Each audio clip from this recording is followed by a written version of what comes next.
Nos encontramos en Daniel a la altura del capítulo 7, verso 25. Libro del profeta Daniel, capítulo 7, verso 25, dice: y hablará palabras contra el Altísimo, y a los santos del Altísimo quebrantará, y pensará en cambiar los tiempos y la ley, y serán entregados en su mano hasta tiempos y medio tiempo. ¿Ok? En nuestra última administración estuvimos enseñando sobre el tema una sombra de lo que viene. Y trabajamos la primera parte de este verso, donde decía que iba a hablar contra el Altísimo y que a sus hijos los iba a quebrantar. Este fue un llamado de atención para que entendamos que por más avances que usted vea, desarrollo en los seres humanos, estamos bajo ataque. El mundo de las tinieblas está activo y nosotros los hijos de Dios debemos también estarlo. Y en esta noche quiero compartir con ustedes la segunda parte. Y pensará cambiar los tiempos y la ley. No olviden, mis hijos, que estamos ante la interpretación del profeta de unas bestias que representan no solamente reinos, sino formas de pensamiento, sistemas de gobierno, que por las características que vemos en las Escrituras nos podemos dar cuenta que hoy en día caminamos bajo mucha influencia de estos tipos de movimiento. Y el profeta hacía un énfasis de que vendría un tiempo donde surgiría un sistema o gobierno que sería peor que todos, sería la suma de todos, y que sería el preámbulo del fin, de esa situación que se tiene que tornar tan complicada y tan apretada como para que se manifieste la promesa de la venida del Mashiach por segunda vez en esta tierra. Entonces, cuando en el verso 25, en esa parte B dice, y pensará en cambiar los tiempos y la ley, nos estamos refiriendo no solamente a lo que pasó, sino a lo que está sucediendo en el sistema y las condiciones que se darán en el futuro. Obviamente, estamos hablando de un sistema que no está alineado con el reino de Hashem, sino con el reino de las tinieblas. Veamos un poco el contexto bíblico una vez más. Este poder o esta influencia tratará por todos los medios de cambiar las leyes divinas y establecer su propia autoridad, su propia ley. Buscará la manera de cómo reemplazar, oiga bien, los principios de Dios por normas humanas. Cambiar los principios que el Eterno le ha revelado al hombre por medio de su sagrada palabra, para que en lugar de Dios y los principios de Dios, todo el mundo que camine bajo esa influencia, camine por normas humanas. Hay una advertencia que Dios en su momento le hizo al pueblo de Israel por medio del profeta Isaías y que es válida para nosotros en este tiempo, y usted se va a dar cuenta por qué. Isaías capítulo 5, verso 20 dice: hay de lo que a lo malo le dicen bueno y a lo bueno le dicen malo, que hacen de la luz tinieblas y de las tinieblas luz, que ponen lo amargo por dulce y lo dulce por amargo, Yo quiero, mis amados hermanos y amigos, que usted no se deje confundir por la subjetividad. ¿Por qué? Porque usted podrá, dentro del mismo sistema, escuchar voces que se levanten diciendo: es que tú le llamas malo porque tú entiendes que es malo para ti, pero no necesariamente sea malo para mí. Por lo tanto, esto debemos verlo con el lente de la subjetividad. Lamentablemente, muchos hombres y mujeres que dicen servir a Dios han sido presa de la subjetividad. Pero yo quiero que usted entienda algo, que aquí no habla de la moral de los hombres. Aquí, de lo que el profeta está hablando de parte de Dios, es de la moral que Dios reveló en su palabra. Ya de diversas maneras yo he compartido con ustedes en otras ocasiones diciéndoles que en cuanto a lo moral y lo ético, todo va a cambiar dependiendo de la perspectiva de la persona, su contexto sociocultural, su formación. Entonces, una cosa que para mí puede ser buena, en otro ambiente sería malo y viceversa. Ahí se aplica dentro de lo humano lo subjetivo. El tema es que estamos hablando de la palabra de Dios. Estamos hablando del plan del Creador para con el hombre. Y eso no debemos verlo como subjetivo. ¿Por qué? Porque el punto de referencia que debemos tomar para determinar si algo es bueno o es malo no es nuestra cultura, nuestro contexto, sino lo que Dios ha revelado en su palabra. De otra manera, lo que Dios revela como malo, para nosotros debe ser malo, aunque entendamos que es bueno. Aunque en el sistema en el que nos hayamos formado nos haya dicho que eso es bueno, si la Escritura expresa que no le agrada a Dios, debe ser malo. Si la Escritura dice que es bueno, aunque el sistema diga que es malo, debemos asumir a partir de lo que Dios ha revelado. Déjeme saber si he sido claro con esta parte que he dicho aquí. Entonces, si en verdad nosotros amamos al Dios de Israel, óigame bien cómo estoy conformando la oración.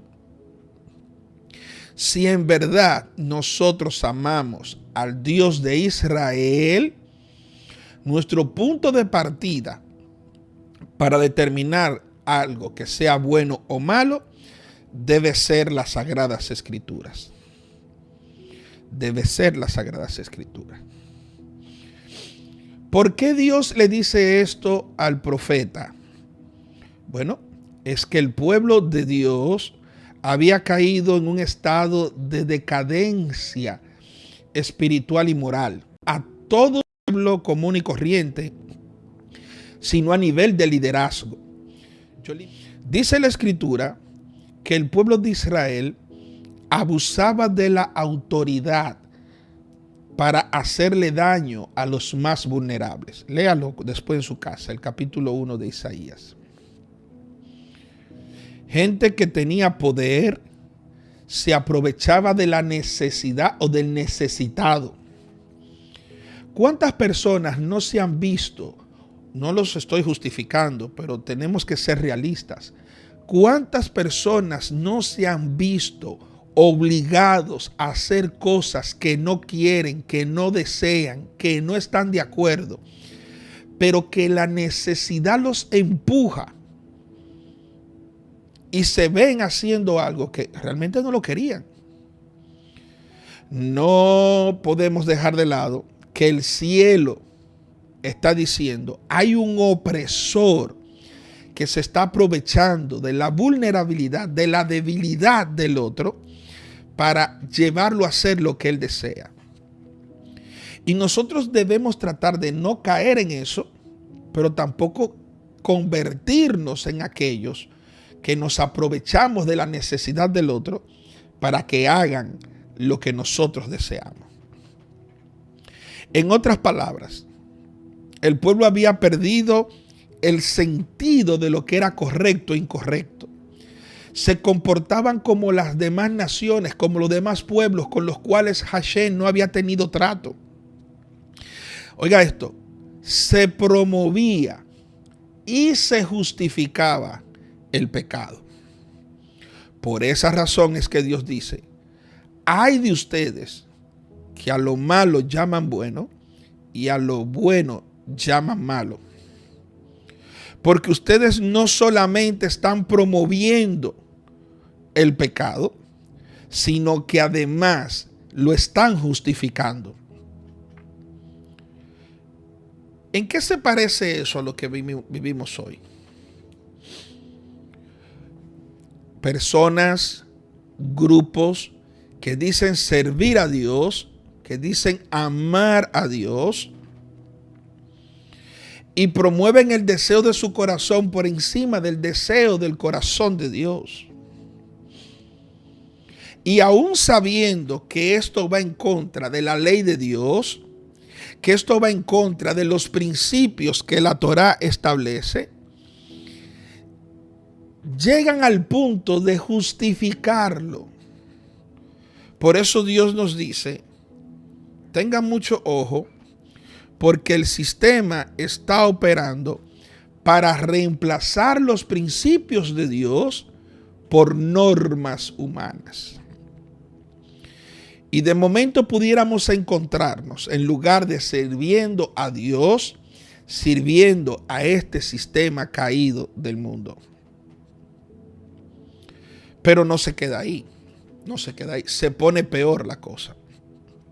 Y usted me va a decir, ¿cómo se pone peor la cosa? Bueno, el pueblo de Israel, el pueblo de Dios, seguían algunas prácticas religiosas, pero su corazón estaba lejos de Dios. Dios decía, ustedes están haciendo todo lo que están haciendo como si yo no me fuera a dar cuenta de que ustedes no están en mí, de que ustedes no me aman, ustedes no me están buscando. Esto no consiste en artículos, ni en actividades, ni en rituales, ni seguir la liturgia que ustedes conocen por costumbre. Esto consiste en que su alma se acerque a mí de tal manera que anhele estar conmigo, pero que ese tiempo que su alma permanece conectada conmigo produzca una transformación real que sea de testimonio para las otras naciones. Voy a leerles algunos versos. Tome nota, por favor, tome nota. Isaías 1, 11 al 20. Y luego analizamos esto a la luz de lo que vivimos hoy día. Vimos que Daniel 7 nos hace la advertencia de que vendrían tiempos donde el simple hecho de usted creer en Dios iba a ser una causa de persecución. Ahora nos está diciendo Daniel que en ese mismo tiempo íbamos a ver cómo se iban a querer alterar las normas para que empezáramos a amar lo que por naturaleza en Dios se supone que debimos repudiar. El problema es cuando cuando leemos la Escritura y vemos al pueblo de Israel y somos capaces de juzgarlos a ellos por todo lo que hicieron y no nos damos cuenta que en el momento y en el tiempo en el que estamos viviendo, con nuestra forma de pensamiento, de hablar y de actuar, estamos diciendo que somos como ellos. Isaías capítulo 1, verso 11 al 20. Oigan a Dios hablando. Atención, mucha atención. Aquellos que oran mucho, vigilan mucho, meditan mucho, que se saben la Biblia de Génesis y Apocalipsis, conocen el Talmud a profundidad, que meditan, que celebran todas las fiestas bíblicas y las no bíblicas. Oigan bien, oigan a Dios hablando. ¿Para qué me sirve, dice Jehová, la multitud de vuestros sacrificios? Oh Señor, pero tú fuiste que mandaste a hacer los sacrificios. Yo mandé a hacer los sacrificios, pero con un propósito. Yo no mandé a hacer sacrificio para diezmar la población de ovejas. ¿Para qué me sirve la multitud de tus sacrificios? Oiga lo que dice Dios. Hastiado estoy de los holocaustos de carneros y de cebo de animales gordos. No quiero sangre de bueyes, ni de ovejas, ni de machos cabríos. ¿Quién demanda esto de vuestras manos cuando venís a presentaros delante de mí para hollar mis atrios? No me traigáis vana ofrenda. El incienso de ustedes me es abominación. Luna nueva y día de reposo, el convocar asamblea, no lo puedo sufrir. Son iniquidad vuestras fiestas solemnes. Vuestras lunas nuevas y vuestras fiestas solemnes las tiene aborrecida mi alma. Me son gravosas. Estoy cansado de soportarlas. Dice el verso 15. Cuando extendáis vuestras manos, yo esconderé de vosotros mis ojos. Asimismo, cuando multipliquéis la oración, yo no oiré. Llenas están de sangre vuestras manos. ¿Qué es lo que Dios está diciendo? Israel, te dejaste envolver por la influencia de estos imperios, de este sistema. ¿Crees que con guardar las fiestas mi alma se complace? Y ojo, yo necesito, porque no podemos pararnos cada dos palabras a explicar lo que se supone que ya debemos de saber. No estoy diciendo que Dios no se alegra con que celebremos las fiestas. Pero lo que el Señor está diciendo, deja de estarme celebrando fiesta cuando tú y yo sabemos que la fiesta que estás celebrando no me rinden honor a mí. Deja de estarme trayendo Shaal en Rosh Hashanah. Déjame de estar trayendo primicias en Bikurim. Deja de estarme haciendo sacrificios de alabanza cuando tú y yo sabemos que tú y yo tenemos cosas que ajustar. Pero ¿qué nos dice el sistema? El sistema dice, Emerson, tranquilo, haz tu fiesta, da tu ofrenda, haz tu sacrificio. Por eso es que en medio del tiempo que nos ha tocado vivir, tenemos que ser sensatos. Señor, pero yo guardo Shabbat. Y a mí qué me importa, dice Dios, que tú guardes Shabbat. Hay gente que no lo guarda y agrada a mi alma. Oiga, cuando yo estudié esto, a mí me impactó esto que dice aquí. Déjeme ver. Dice que cada una de esas cosas que de por sí Dios las mandó a hacer, Él dice, mi alma las aborrece cuando te veo hacerla. Me son gravosas y estoy cansado de soportarla. Pues no hagamos nada. Eso no es lo que yo estoy diciendo. Necesito que por lo menos dos gente me digan en el chat si se está entendiendo lo que estoy diciendo. Dice mi hija Tania que 100%. Gloria a Dios. Amados, miren, ya por ahí en diciembre se acerca Hanukkah. Vamos a celebrar esa fiesta que es de la tradición judía, que tiene un significado especial, poderoso, que nos enseña a nosotros que confiemos en Dios, que Dios puede hacer milagros. Y de repente salta el hermano Yeyo. Oye, eso ahora de que también celebra Hanukkah. Si el mismo Dios dice que harto está de eso. No, no es eso. No es eso. En sí, de lo que Dios está cansado no es de tu fiesta, no es de tu celebración ni de tu oración.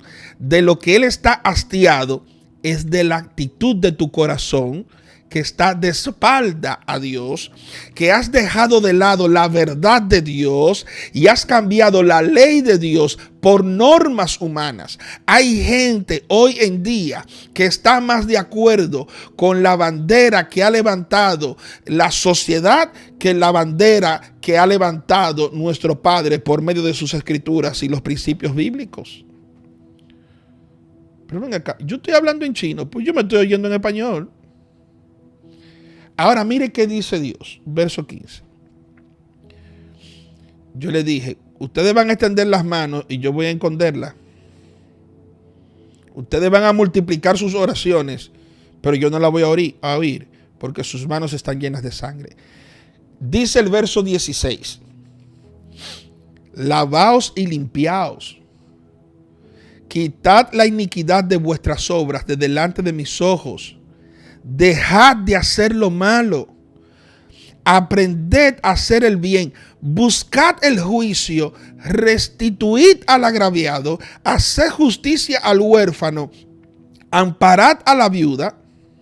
O sea, fíjense que Dios no está diciendo, dejen de hacer lo que yo le dije. No, Dios dice, mira, resuelve esto. Y todo eso cobrará sentido.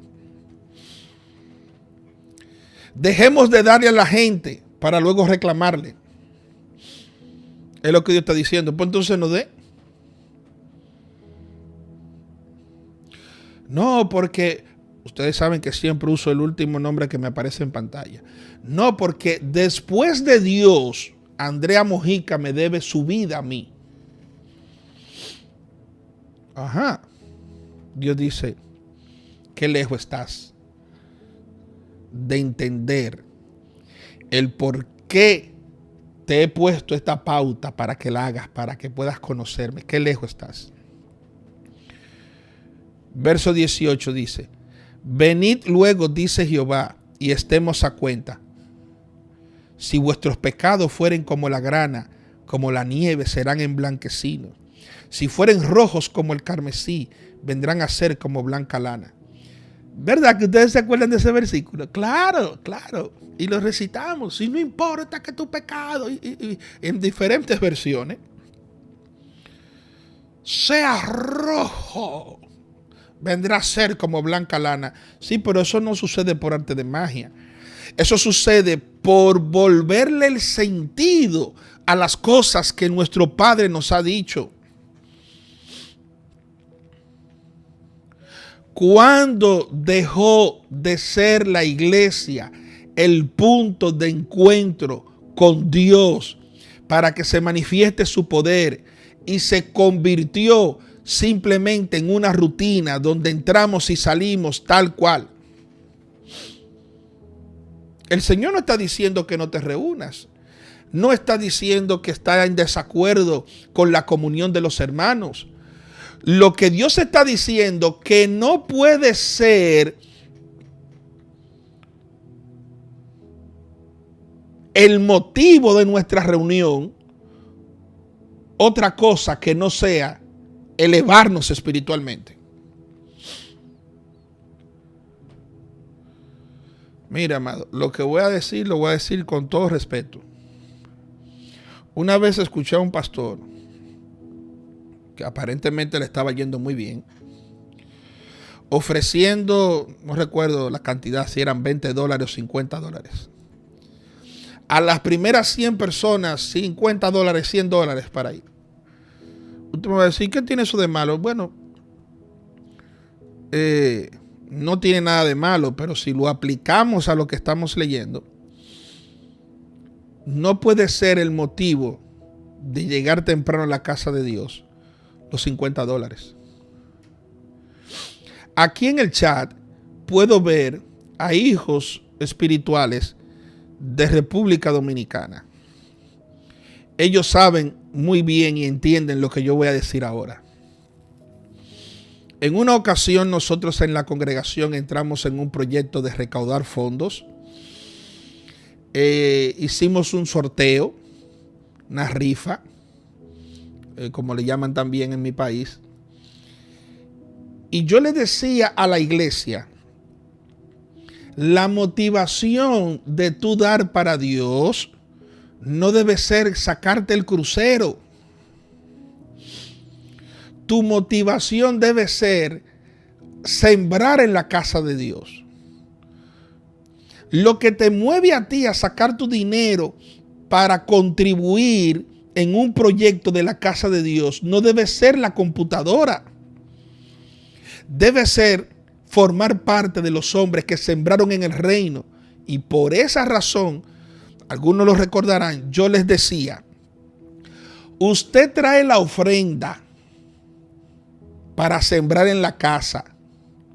Y como esa es su motivación, nosotros le vamos a conceder la oportunidad de que usted participe en el sorteo y le damos los boletos.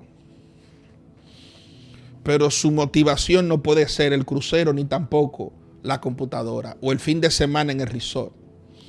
Y ellos lo entendieron. Me saqué un resort, qué bueno. Ah, porque compraste el boleto. No, sembré y sobre mí cayó la suerte.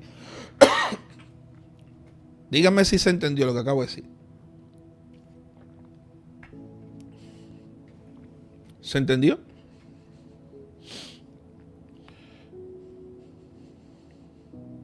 Ok.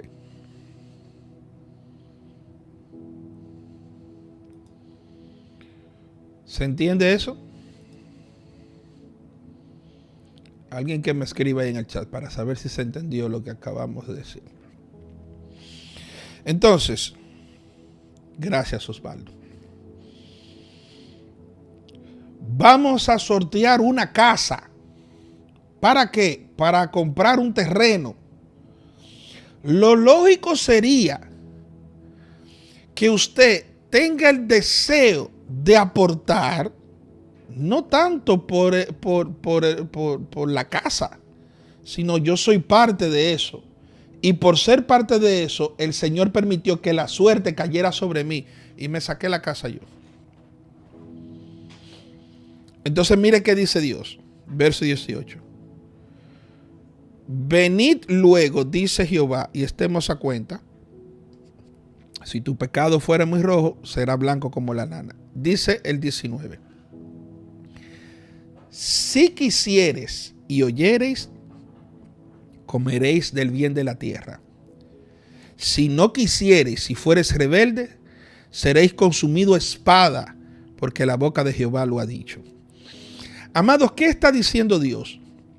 Usted no puede simular arrepentimiento. Usted no puede simular intimidad ni comunión. Usted no puede simular que está buscando de Dios. Dios dice, si usted quiere y me oye, usted comerá del pan de la tierra. Pero si usted no quiere y usted es rebelde, deje de echarle la culpa a la gente que diga que no le buscó, que no le ayudó, que no le extendió la mano, que Dios no te encontró, que Dios no te llamó. No, no, no. En el fondo Dios sabe que nunca quisiste. Y por eso fuiste rebelde a lo que Él te puso. Entonces, ¿qué vemos aquí? Vemos a un Dios que a pesar de que se da cuenta de que el pueblo de Israel ha sido presa de ese sistema y se ha dejado llevar, Dios en lugar de condenarlo a muerte, le dice, el problema tuyo es este. Resuélvelo de esta manera. Y cuando lo resuelva, vuelve a mí, si tú quieres. Y si quieres, comerás del pan de la tierra. Amados, busquemos en el corazón de Dios. Y yo le aseguro que Dios se va a encargar de decirnos lo que tenemos que saber. ¿Qué dice la Escritura? Que el hombre de pecado se exalta a sí mismo por encima de Dios. Vaya conmigo la segunda carta del apóstol Pablo a los tesalonicenses, capítulo 2, verso 3 al 4. Segunda de Tesalonicenses 2, 3 y 4 dice: nadie os engañe en ninguna manera, porque no se manifestará ni vendrá sin que antes venga la apostasía y se manifieste el hombre de pecado, el hijo de perdición, el cual se opone y se levanta contra todo lo que se llama Dios o es objeto de culto, tanto que se siente en el templo de Dios como Dios, haciéndose pasar por Dios. Yo sé que en ocasiones cuando usted lee esto, usted se imagina una figura mítica. Se hizo pasar por Dios. Pero cada vez que nosotros actuamos de forma independiente a Dios o intentamos actuar de forma independiente a Dios, nos estamos creyendo que somos como Dios. Y un problema serio, uno de los problemas serios que tiene el apóstata es que no se conforma con alejarse de la verdad, sino que siente la necesidad de involucrar a otros en su apostasía.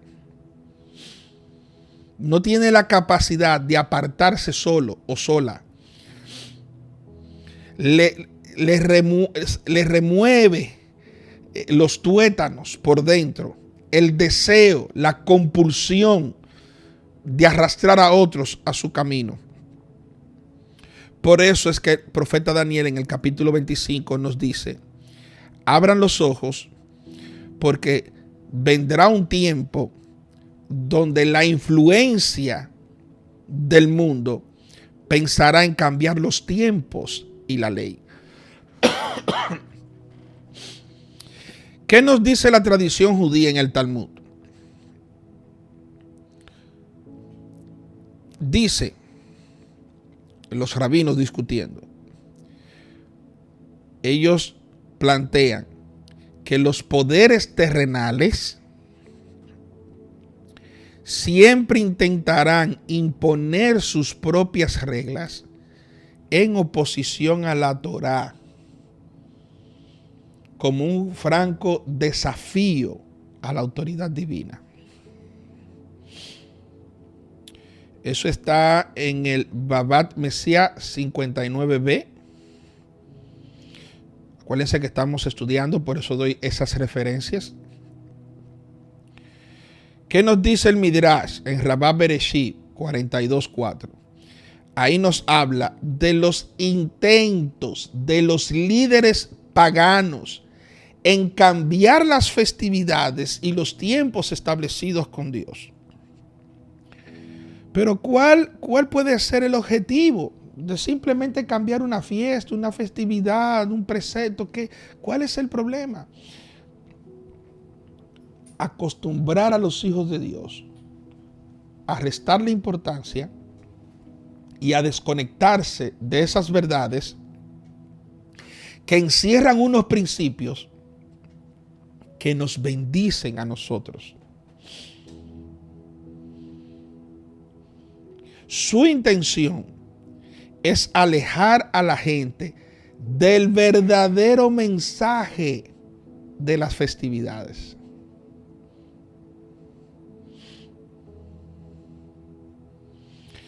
En algunos contextos, de lo que menos se enseña es de la esencia y la razón de ser de la fiesta. En otras palabras, usted agarra una fiesta, estoy haciendo referencia al Midrash, usted agarra una fiesta y cuando usted ve la forma y el motivo en que se celebra, le están rindiendo culto a normas humanas y no a la esencia y al propósito de la fiesta.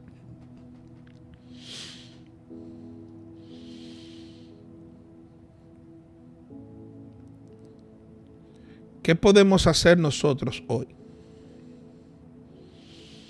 Abrir los ojos. Marisol, debemos abrir los ojos. ¿Por qué? porque eso está operando. Hay movimientos que buscan modificar los principios fundamentales de la moralidad y de la verdad, sustituyendo las leyes y los tiempos de Dios por creencias humanistas. Y no se trague el cuento ni la amenaza de quien quiera acusarlo o acusarla a usted de moralista. No, porque aquí no estamos hablando de mi moral. Ni siquiera quien les habla tiene capacidad de establecer o de escoger por naturaleza propia lo que es bueno y lo que es malo. No. Yo mismo debo sujetarme a la moralidad de Dios. El problema es, ¿cuál? Que el inmoral, cuando escucha hablar de la moral, el único recurso al que puede apelar es querer descartar al que habla de la moral de Dios, acusándolo de moralista. Bueno, si estás hablando basado en tu propia moral, pudieras tener razón, pero basado en lo que dice la Escritura, no tenga temor. ¿Se entendió lo que estoy diciendo? ¿Se entiende lo que estoy diciendo? Déjeme saber ahí en el chat si se entendió esto que estoy diciendo. Y voy a mencionarle algunos movimientos de estos que les estoy hablando que buscan modificar estos principios fundamentales. En meses pasados, semanas atrás, le dije a los hijos en la iglesia que mencioné algo y que más adelante les iba a hablar un poquito más ampliamente sobre los movimientos ideológicos. De tantos movimientos que hay, yo puse mi atención en dos. Número uno, secularismo. Y número dos, humanismo. ¿Ok? Entonces, ¿qué es el secularismo? ¿Y qué es el humanismo? Déjenme ver si se lo puedo pegar acá. Para los que llevan notas y están ahí en el chat. Aquí. Aquí, se la copio acá. Perdón. Ahí la tiene. Esas dos palabras. ¿Y a qué fue que le di yo ahora? Explíqueme esto. Jesús Santo. Aquí. Mírenla ahí. Ahí están las dos palabras. Secularismo y humanismo. Básicamente, ¿qué es el secularismo? Yo sé que los que venimos de una tradición cristiana dijeron, ay no, a mí esa música secular, por referirse a la música del mundo. Pero el secularismo es un sistema, es un movimiento, es una ideología. Básicamente, es un sistema que promueve la separación del Estado y las instituciones religiosas. Aboga por una mente que sea libre, sin influencia de religión. ¿Le suena eso a algo dentro del círculo en el que usted se mueve? Porque el problema no es la religión. El problema es la rigurosidad de las normas que cada quien ha querido asumir como la verdad absoluta, y eso ha generado más problema que bien. Pero la función del secularismo es decirle a la gente que tú podrás ser libre mientras más te despegues de la religión. ¿Le suena eso? Aún dentro de tu círculo, nuestro círculo. El satanizar, demonizar la religión. Fíjese que yo no estoy hablando de concilio ni de doctrina en específico, sino yéndome a la definición más básica de religión, que es todo aquello que el ser humano puede utilizar como un vehículo para acercarse a su Dios. Más bajito de ahí no lo puedo decir. Entonces, vivimos en un mundo secularizado que está intentando, donde quiera que huele a espiritualidad, sacarla e introducir lo secular. Eso no sirve, eso no funciona, eso es arcaico, eso es para ignorantes, eso no. Esa es fuerte, pero para mí una de las que más daño ha hecho ha sido el humanismo. El humanismo, que es un movimiento filosófico, predilección, pasión, deseo por el estudio, por el conocimiento. Eso es la filosofía. El movimiento filosófico, oiga bien, que surge entre el siglo XIV y siglo XV. La mayoría de las cosas y corrientes que usted ve hoy en día, que se han alejado de la Torá, que se han alejado de la Escritura, si usted la busca a profundidad se va a dar cuenta que se desarrollaron en gran manera en ese periodo. ¿Por qué? Porque además del secularismo, el humanismo, cuyo propósito era priorizar la razón por encima de la fe, hicieron match para poder desmontar la estructura religiosa y de fe de la gente. ¿Qué vemos nosotros hoy en día?